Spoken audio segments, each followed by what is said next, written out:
यसरी चाहिँ यो सरफ चाहिँ गएन भनेर भन्दाखेरि किन सरफ गएन भन्दाखेरि हजुरको यो फिल्टर छ नि यो फिल्टर हो नि त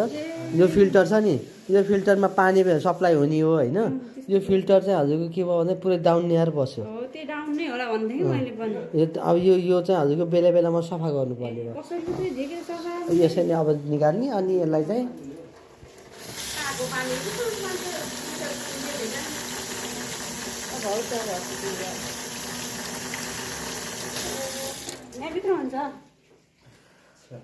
थुन्यौ वयाँको एउटा फिल्टर हुन्छ ल प्याट्ट कस्तो त भाइ कहाँको पाइप भन्ने कुरो थाहै भएन है।